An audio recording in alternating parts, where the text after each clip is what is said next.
Hello everybody, it's Dr. Greg Barston, and today's first class on cardiovascular disease is entitled Know Your Risks and Beat the Odds. The following statements have not been evaluated by the FDA, and they're not intended to diagnose, treat, cure, or prevent any disease, just as a disclaimer. So the goals for this class, we're going to define heart and cardiovascular disease, really what it is, the current standard of care problems, we're going to get into detail on that, what is heart disease risk, what causes heart disease, and then measuring your individual risks. And then class number 2, we'll talk about some natural support options. So heart disease risk, we're getting into the definitions, and there's many types of cardiovascular disease, including myocardial infarction, also known as heart attacks.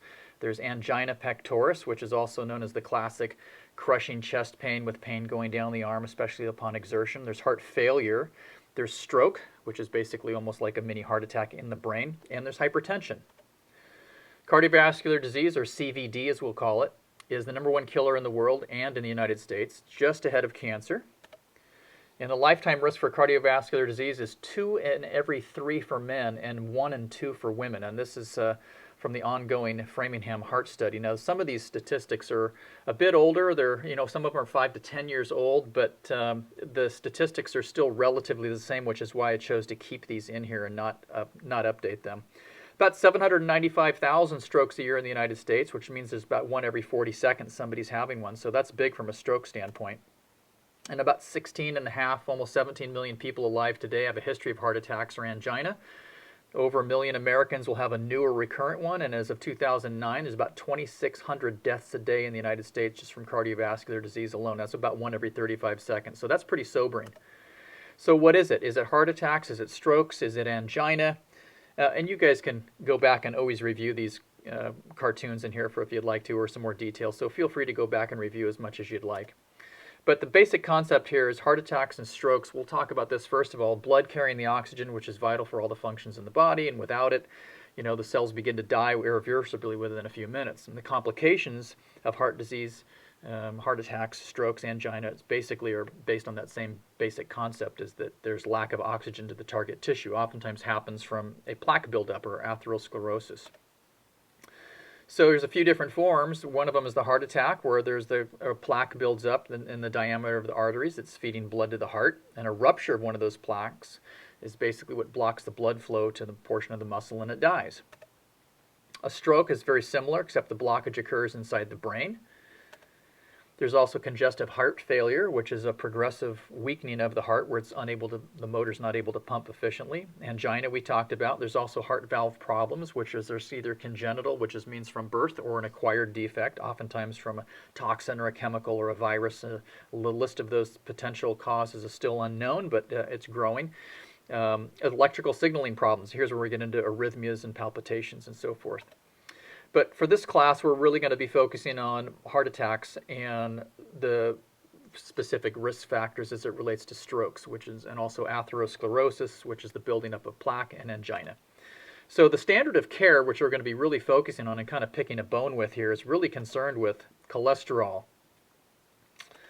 And the standard of care, the primary goal is to have cholesterol below 200 milligrams per deciliter, and that's based on blood. Even there's some pending legislation, at least at the time of this presentation, this is near the end of 2014, where they're going to try to, the powers that be, that is, bring the cholesterol levels down below 180. Very difficult to do that on a lot of folks in there without a medication involved in here. So you have to wonder where the motivation of that is coming from, because it's certainly not based on science. Lots of good cholesterol, which is, you want that in the 45 to 50 range or higher, and low bad cholesterol, also known as the LDL. We want that below 100. It used to be below 130, but some labs have it below 100 now. And the primary strategy is we're using diet, exercise, and basically statin-based drugs. And our question that we're posing is this simplistic approach sufficient? We'll talk about that. And first of all, let's lead off with a pretty bold quote here through the National Heart, Blood, and Lung Institute. Basically, 50% or half of all heart attack victims had normal cholesterol. So that really begs the question, how well does cholesterol assess cardiovascular risk? I mean, ultimately, most people are always thinking of the fact of, well, we need to lower cholesterol, but most studies show that lowering cholesterol has proven benefits. Okay. But other studies show that overall mortality, meaning death, changes very little with cholesterol-lowering medicines. However, There's several other important factors we need to talk about, such as systemic inflammation, free radical damage to fats, also known as lipid peroxides, sticky blood, chronic low-level infection, and the quality of fats that we consume. There's some references down at the bottom. So let's talk about statin drug therapy to kick it off here. These are classified as what's called an HMG-CoA reductase inhibitor. Fancy name, but it basically reduces the production of cholesterol, which occurs in the liver. It blocks an enzyme, though, also involved with energy production. And here's some examples of some of these statin-based drugs. Anytime you see something with the word statin in it, they work on very similar mechanisms, and there's a lot of different specific drugs that will do that based on their patents, but they all do variations of the same thing. Now there's heart disease risk we want to talk about. Now there's something called a relative versus absolute risk, and this is very misleading when it comes to statins. When you hear about studies or doctors that talk about, well, statins will reduce your risk, we really have to get into the statistics here. And there's something in statistical analysis called NNT. It means the numbers needed to treat. Number needed to treat. How many people needed to be treated in order for just one to benefit? And you always want to ask a prescribing doctor this. How many people were treated in the study that you're referring to in order for one person to benefit, or called the NNT? A classic example is the landmark Jupiter study, and this was for primary prevention in men over 50 and women over 60 with LDL. This is the bad level of cholesterol, less than 130, but a CRP, which we'll talk to. Now hang in there. CRP stands for C-reactive protein, which is an inflammation marker. And we don't want that higher than 1, but in this particular study, they had it higher than 2. It did show decreased events or heart attacks with Crestor, which is a statin-based drug. But, and this is what the media did not pick up on, the numbers needed to treat was 240. So what that means to you and I is that with the drug companies, when they were designing this and they got the information back from the study, 239 people had to be treated in order for just one to benefit. However, the media, in their usual spin doctor way of things, concluded that statins were effective. And the new evidence showed lowering CRP. This is an interesting thing. New evidence is really saying this. Even if you just lower the CRP without touching the bad cholesterol, you'll still have lower amounts of cardiovascular events. So an interesting question here is, why not measure everyone at risk for this CRP molecule, if that was really one of the big things that was studied here that found was fairly important? Well, the standard view is interesting also because when it comes to statins, besides rare increased muscle and liver enzymes, and you see this on a basic blood chemistry panel, that the statins are relatively safe. Well, there's an updated view now, and we know that statins basically deplete the body's level of coenzyme Q10. Now, this is something that's found in every cell of our body, but especially in the gums and the heart muscle, and it's responsible for producing energy. And when this is depleted from statins, it increases risks of cancer and neuropathy. Neuropathy is the tingling and numbness and all this kind of stuff. So it's an interesting thing. How come people aren't being told about this? And it's another thing as we move on to heart disease risk. An important fact is that statins also can decrease brain function, poor memory, Parkinson's, dementia, Alzheimer's. These are all attributable to statins, and there's at least some controversy over this. So some long-term studies are really going to be needed, but these are some docs that talk about this that are needed. So heart disease risk, is it really the enemy? Well, cholesterol is needed as a necessary component of all cells and membranes in the body. And they're a product of producing testosterone and progesterone and estrogen, vitamin D, our brain molecules. The brain is actually 10 to 20% weight of cholesterol. Two sources of cholesterol, a little bit's from the diet, but most of it's from the liver. And even vegetarians produce 500 to 1,500 milligrams per day, but it's only found in animal products for the most part.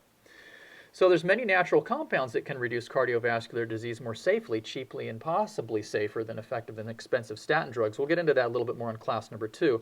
But a little Q&A here. Is it accurate to say that the lower the cholesterol, the better? And the answer is no. In fact, some research shows that cholesterol below 140 has an increased stroke risk. In fact, those references that I talked about in the earlier slide mention that too. And are there any long-term risks with very low cholesterol level? Well, endocrinology, or the science of hormones, tells us that when cholesterol is below 140, we're really not efficiently making sex hormones anymore. So low levels of testosterone and estrogen, this is why this is important, is associated with coronary artery disease risk. So if we're not making much of the good hormones because we're on a statin drug and or because our cholesterol is too low, that's a cardiac risk. People aren't told this. So some other misconceptions. Well, fat is fat. That's not true. Central obesity, which is the chunk of fat around our midriff, the heavy midline, it's very active. It's more than just a bag of extra calories there. Those fat cells around our midline secrete powerful inflammation molecules and bump our risk up.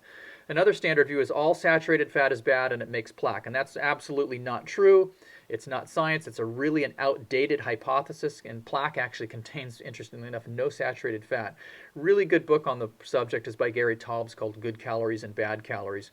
He's also got another one that's out. It's a little bit more layman friendly. It's called Why We Get Fat. I would encourage people to look at either one of those, as well as Udo Erasmus's book, Fats That Heal and Fats That Kill. Some other misconceptions, well, my stuff is genetic and I can't change it.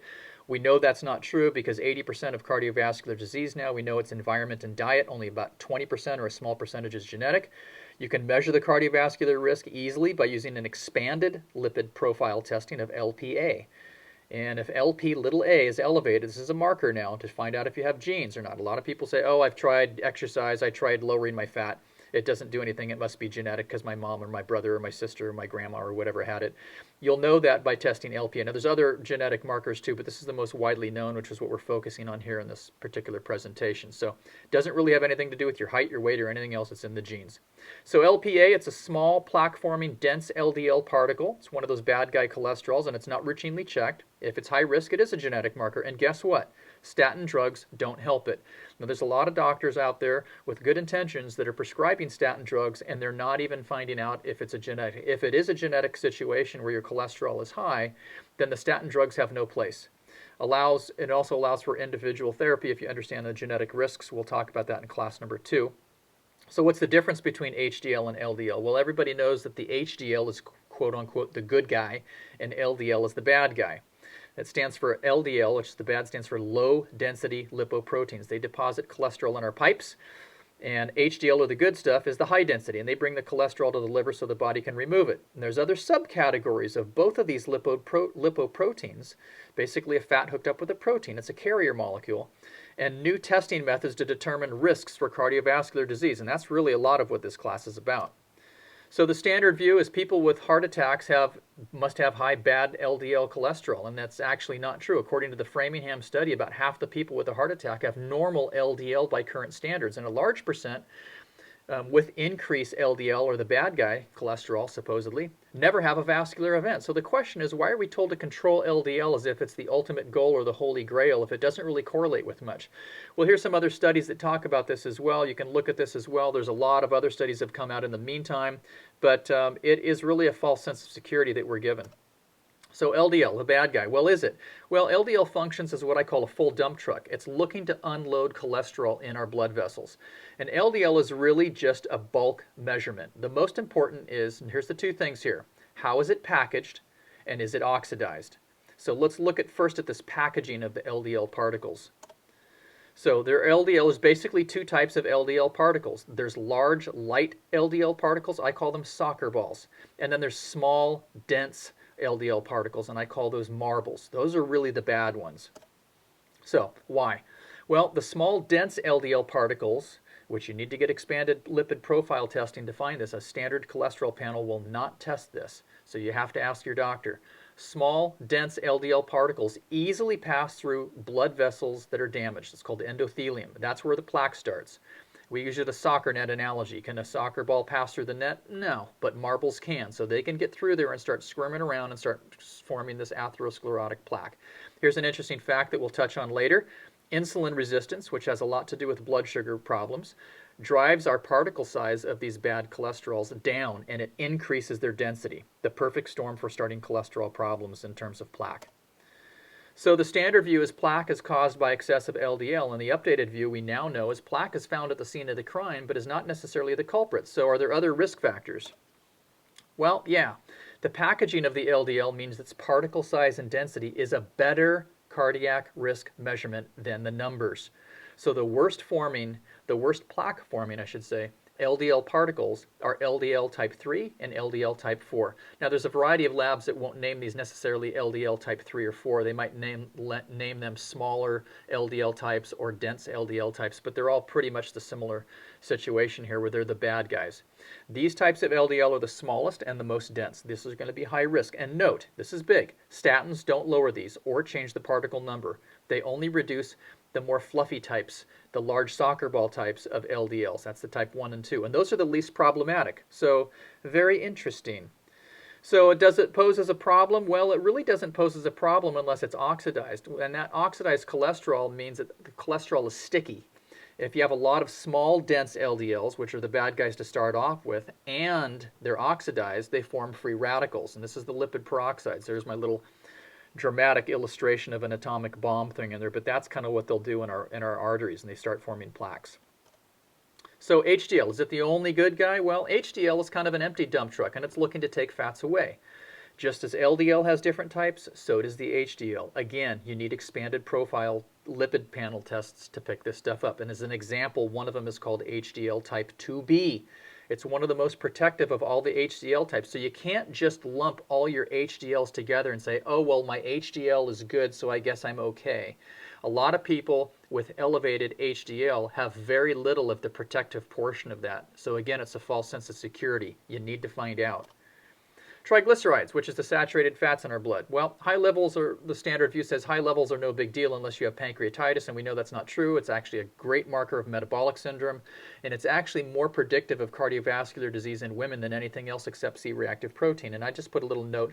No studies using statin drugs in women showed prolonged life or decreased risk of fatal MIs. It was good for non-fatal heart attacks, and that particular portion of that data has really been skewed where they say, well, this will stop heart attacks. But you know, the biggest thing that people worry about with heart attacks isn't are you going to have one, it's are you going to die from one. And as of now, the evidence shows very little, if no evidence to support that. So let's look at some other risk factors in through here, and this comes from the National Cholesterol Education Program. These are the new lipoprotein risk factors. There's another little particle, hang in there though, called RLPs. It stands for remnant lipoprotein. Remnants because they're kind of small. They're about high in 20% of the population. These are very, very atherogenic. They form plaques at just a drop of a hat. It skips this what we call oxidization part. We talked about the small, dense LDLs. These are the really big problems in through there. They got a 3 times greater risk of forming cardiovascular disease than those buoyant type LDLs. Those are the 1s and 2s. Why? Well, because they penetrate blood vessel linings in little tiny small micro cracks real easy and start forming plaque. LPA, we talked about that. That's also easily oxidized. That's a genetic marker. And then there's the good stuff in here. HDL type 2B and 3. This is low in about 20% of the population. Why is this a good guy? Well, it picks up excessive cholesterol. So the overwhelming science suggests that expanded cardiovascular testing is crucial. So questions, why isn't expanded testing used more often? Well, there's some researchers and some medical experts that I respect very well, including some well-known cardiologists that are best-selling authors that suggest that guidelines for cholesterol treatment are largely driven by drug company data. So there may be an inherent bias there. So let's talk about this, and let's be more specific on the causes of it. So the primary causes of cardiovascular disease, and this is based on a thorough review of the literature, but this presentation wasn't meant to be a thorough review of the PubMed research studies. It was just to kind of give you the salient points. We have to talk about blood vessel tone and flow problems. This has a lot to do with nitric oxide, the little miracle molecule that we're all supposed to make a lot of. Insulin resistance, which is blood sugar problems, oftentimes coming from wrong carbohydrates they were eating or too much sugars. Oxidized fats, trans fats, just wrong fats I call them. External and internal toxins, free radicals, infection, inflammation, which is kind of common with all of these factors, a sedentary lifestyle, stress, smoking, and genetics. So let's talk about nitric oxide for getting into the nitty-gritty here. And it's a compound basically made in the body, and it acts on a variety of tissues. And it's a chemical messenger, actually for immune functions and neurological functions as well. But predominantly what we're focused on here is blood vessel tone. It relaxes blood vessels. It opens them up. It can decrease blood pressure. It can escort more blood and oxygen to well-needed and tissues that are in dire need. Some drugs do work on nitric oxide-related mechanisms to relax this stuff. It's called endothelial relaxation, but in targeted areas, for example, Cialis and Viagra. In excess, though, it can be toxic. It's like a lot of things in life. It's a good news, bad news. You want to have a balance. But a deficiency can contribute to vascular constriction, which is what plaque does as well. We'll get into a little bit more details on that in class 2. So some other stuff, we're going to talk about syndrome X, or what's now referred to later as metabolic syndrome, originally described by Gerald Raven, who's an endocrinologist at Stanford University. And he discovered that the overconsumption of poor metabolism of refined carbohydrates basically contributes greatly to many disease processes, including cardiovascular disease. Now, I'm oversimplifying this, but this is something that should be on the lips of every single physician on the planet, is metabolic syndrome, or at least looking for this with people at risk. Why is this important? Well, Let's talk about hundreds and hundreds of sodas with high fructose corn syrups available today. This is a big problem. Why? Well, it causes a spike in insulin, which is that blood sugar regulating hormone, and ultimately results in insulin resistance. Now, normally insulin grabs sugar and chaperones it into the cell. When we build up insulin resistance, the receptors become blocked. The glucose molecules can't attach to the receptor and be brought into the cell, like that graphic on the right will show here. And so what happens is the sugar stays elevated in the blood, the body forms more triglycerides. It also drives the particle size down of some of those bad cholesterol molecules we talked about. So yeah, believe it or not, sugar, high fructose corn syrup, all this insulin resistant stuff we're going to be mentioning is a direct cause with cardiovascular disease, or a direct risk. So is this you? Insulin resistant. It can lead to fatigue and constant hunger, sugar cravings, sleepiness right after meals is a constant and a chronic and a common symptom that we see a lot of times. It can also drive hormone imbalances. And women, they get what's called polycystic ovarian syndrome sometimes. And it can also lead to estrogen dominance in men, as well as low thyroid problems in both men and women. The big thing is it creates increased fat storage and upper abdominal obesity. And this is what drives the problem. So here's a classic little graphic here that metabolic syndrome leads to hypertension, obesity, high blood sugar, high triglycerides. It drives those particles of the bad guys, those LDL particles, down. It makes them smaller and it makes them more denser, so they're worse risks. And it also lowers our good guys, our HDLs. So the hormone issues, I touched on it briefly, but in the normal guy, testosterone is cardioprotective to a degree. But that's our dominant hormone. In women, estrogen is the dominant one. But in metabolic syndrome, what happens in a male is it drives testosterone down and estrogen up. And that is one of the contributing factors of what we call andropause. This is a cardiac risk. Now in women, normally estrogen is very cardioprotective, and testosterone, is, if it's elevated, is a cardiac risk. And this is what happens in metabolic syndrome, and also to a degree in menopause, where estrogen drops and testosterone can go up. These are not good. So we want to try to keep the sugars and the fats, or rather the sugars and the carbs and the high glycemic foods that we'll talk about, down, because it can mess up the hormones, and the hormones can also mess up and contribute to cardiovascular stuff. So an excessive intake of refined starches greatly contribute to the whole process, not to mention just diabetes, which is a huge cardiovascular risk. And here we're talking about refined starches like bread, pasta, chips, fries, breakfast cereals, cookies, cakes, muffins, croissants, bagels. Crazy. It's the stuff that most everybody eats all the time now. So here's some low glycemic foods, and basically I like low glycemic or GI foods. This is based on the ability of the food to raise its blood sugar after consumption, and we're looking for lower numbers ideally. So you'll see the chickpeas at 39, lentils at 42, and beans and peas and things like that lower. And when you get into things like white rice, white bread, potatoes, things like that, the numbers start getting high. So we generally want to try to eat from a lower glycemic list, and there are many lists that can be found easily online. Let's talk about some omega-3 fats as a contributor. Well, the standard view shows a meta-analysis, which is a review of a number of studies out there on cardiovascular stuff, shows that the best death rate reductions are from statin drug use. Well, that's not true. We know that fish oil reduces cardiovascular mortality better than statins, even when there's no change in the LDL. Possible reasons? Well, fish oil is anti-inflammatory. It lowers triglycerides. It keeps the platelets less sticky, and it lowers what we call our other adhesion or sticky molecules. And here's a question: shouldn't everyone at risk take fish oil? Well, that's a good debate. And shouldn't you know if enough omega-3 fats are in your cell membranes? One of our favorites is to do an omega-3 index test, and you can go to omegaquant.com. It's one of the most highly known peer-reviewed labs for testing omega-3s in the blood. Some people think they're eating enough, and they really don't. Some people don't think they eat enough, and they're probably doing too much. I would say that's less common, but blood and RBC, or red blood cell omega-3 fats, are considered by experts to be a significant tool in estimating cardiac risk, and the omega-3 index can be used to both analyze and monitor red blood cell omega-3 levels accurately. And a target range is usually around 6.5% or higher. Well, that's a big problem, because most standard Americans have 4% or less in their red blood cells, and if it's below 4%, you might want to consider some of these basic dosages and stuff in through there. And there's even been some expert opinion and some consensus saying that if you can get your level of your omega-3 index up 6.5%, even 8%, you can lower your risks of sudden cardiac death by up to 90%. And there's no drug that can do that. So this is an interesting concept in through here. Here's the omega-3 index risk reduction that I just mentioned. Now watch for careful of fish. We do know that there's omega-3s in fish, but these days, our world is becoming a more polluted place. Some of these tables can be found at the National Resource Defense Council.org, and some of these fish, though, are very high in toxics. And these fish, the larger predator fish specifically, will bioaccumulate mercury and PCBs and other pollutants and stuff. So you want to try to eat the foods that are less toxic and the ones that are lower in mercury in through there. So I would say that wild salmon is a good one as well.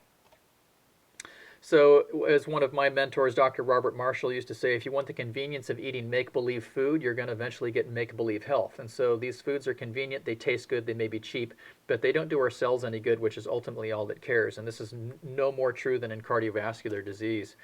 So, to maximize good fat metabolism, let's say you're getting some better fish in or some other fats that we'll talk about more in class number 2. But there are good fat roadblocks, and these are including caffeine and alcohol, excessive sugar, insulin, trans fats.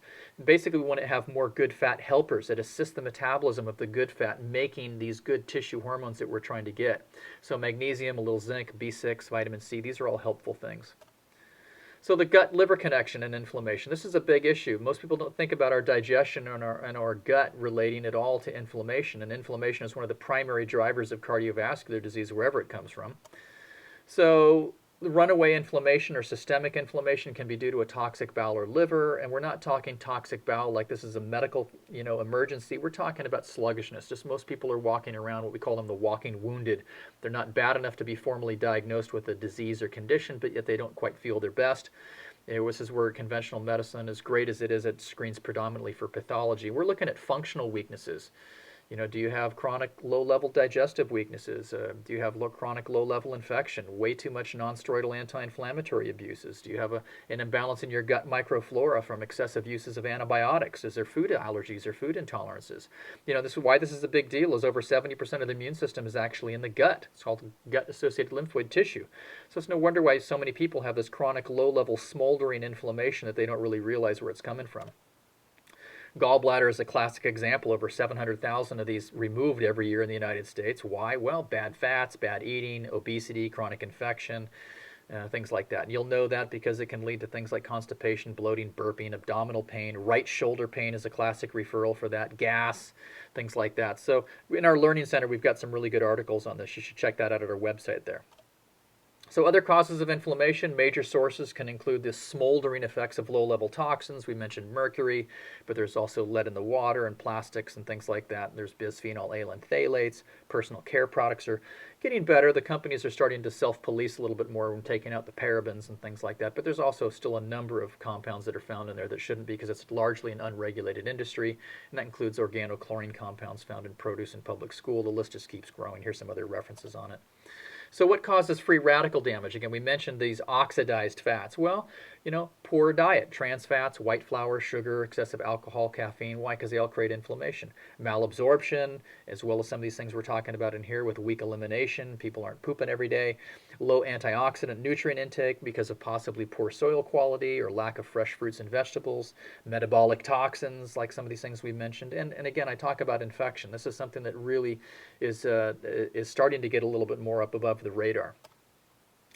Free radicals destroy the normal function of fats and cholesterol. Why? Well, they oxidize their cell surface membrane and now they're incapable of regular duty. They get sticky. That's a big reason why the blood fats get sticky. Oxidized fats and cholesterol, we also call these lipid peroxides. I call these assassins of healthy blood flow. They need to be eliminated. There's no good amounts of them at all. So here's a classic example, like an example of what free radicals can do to paint on cars. There's a brand new paint job up on the upper left, and there's a crummy one down on the right with maybe the elements, maybe sun, UV exposure, maybe the elements of other types in through there. But this is kind of what happens with our cholesterol molecules when they become oxidized as well. They become basically useless. Here's a classic example of the poster kid for a free radical potential compound that can oxidize our fats. It's called homocysteine. first discovered by Kilmer McCulley at Harvard in 1969. Well, what is it? It's an amino acid metabolite made from methionine. It's just a basic normal friendly amino acid. It gets converted to cysteine and it gets recycled normally if we have adequate folic acid, B12, B6, and something called trimethylglycine. But if we're deficient in those nutrients, or we have inborn errors of metabolism, or even in a genetic defect, we can have homocysteine level that elevates, and the liver can't clear the toxins as well. So the upper reference range in some labs, most of them, talk about 11.5 for guys and about 10.5 for gals. But many experts, the ones that we respect and we really pay attention to, suggest that it should be in single digits, like 8 or less. So this is a big thing that you want to find on expanded lipid panel testings, because if your homocysteine is high and your blood cholesterol still is normal, you still have roughed up damaged fats. So dental infection, heart disease, well, this is a big issue. Dentists know this really commonly. I mean, you get someone with bad dental infection and you got to get on those antibiotics because some of these things can go to the heart valves and things like that. But this is just a classic thing. The gums are like a window into your physiology. And a lot of times if the gums are really bad, it often means that there's systemic inflammation in the blood vessels as well. There's some studies that show that. So this is plaque formation. It's really not a good thing to do or to have. Another one is mycoplasma. Well, what are they? It's kind of a species of bacteria, one of the smallest free-living organisms on the planet, and they share characteristics of bacteria and fungus, but unlike regular bacteria, mycoplasmas don't have a cell wall, so they're hard for the immune system to attack, and that's why we call them stealth pathogens. A classic example is Mycoplasma pneumonia, which has also been implicated in some cases of causing systemic inflammation and arterial plaque formation. There's a couple of references that support that. It's always important to get tested to verify if you got it. Blood antibody tests are revealing in most cases, not all. Some people just don't make antibodies to it, but it's still a good thing to have checked. Plaque culturing is the gold standard, but it's invasive and it's rarely done. Many natural and drug choices are available, but some have limited success. So we're going to look at possibly whole person and predisposing factors as in class number 2. Another cause is fibrinogen. This is also called the pipe clogger or the arterial clogger. It's a necessary protein made in your liver. It's a precursor for fibrin, which helps with clot formation. Here's the normal reference range. Ideally is around 200 to 300 though, and if it's excessive, it's a threat to normal blood flow. Why? Well, it's also a marker of inflammation and infection, but it definitely will hamper blood flow. It compromises the viscosity, makes the blood thicker. Imagine trying to suck molasses through a straw as opposed to water. You want your blood to flow really smoothly and very easily. Typical treatments involve things are centered around reducing inflammation and possibly infection. Don't take anything to reduce this, though, if you are on any blood thinning medications. And this is an scanning electron microscope of what fibrin looks like when it's in excessive amounts around the red blood cells. And so if there is infection, that creates inflammation. The inflammation drives fibrinogen, and then we get sticky and congested blood. Normally our body clears that out, but if we have excessive amounts, you want to do something about it. And so there's two big questions. How do we get plaque in our arteries, and are there easy ways to measure my risk? Well, here's just a basic foray. I'm going to go through this really quickly. You guys can always go through this and stuff, but it starts off, here's the inside part of the lumen of the arteries, and we have a monocyte, which is a type of a white blood cell. And then there's our LDL molecules, those quote-unquote bad guy fats. And they're not all bad, though, as we know. The type 3s and 4s, or those small dense ones, are the worst. And you can see the different color sizes in through there. So the macrophage comes in, it mingles around with the dense type LDLs, then they get oxidized. That's where they form the red stuff there. Those get converted into something what's called a foam cell now. Foam cell engulfs all of these things in through. You notice how there's more of the small red dots in through there. That's the dense LDL particles. And then they form, that's what starts building the plaque formation. Now there's these remnant lipoproteins coming in the back door as well, and they come in and they can kind of contribute to the problem as well directly. So that's when we can oftentimes get like a rupture in the plaque formation, especially if we have some markers that will show that. So the National Cholesterol Education Program, the guidelines for cardiovascular disease, is 50% of at-risk individuals are not identified. Now this is something that's important, and this is something what all doctors need to pay attention to. This is why expanded lipid panel testing is absolutely critical if you're going to try to stem off or find if you're at risk of the biggest killer in the globe right now. 50% of heart attacks have normal cholesterol, so we need to find a new lipoprotein risk factors, and these new ones will help assess those at risk. So why get an expanded lipid panel test? Well, it's a better risk assessment. We're looking at lipoprotein particle numbers versus just the cholesterol content. I hope I've made that clear. We're looking at non-lipid risk factors, and this is something we haven't touched on too much. I didn't want to get into too much detail in this short webinar here, but there's something called LP-PLA. That's as kind of, for lack of a better choice of words, is really describing the vulnerability of our plaque. Is it susceptible for breaking off? There's LPA.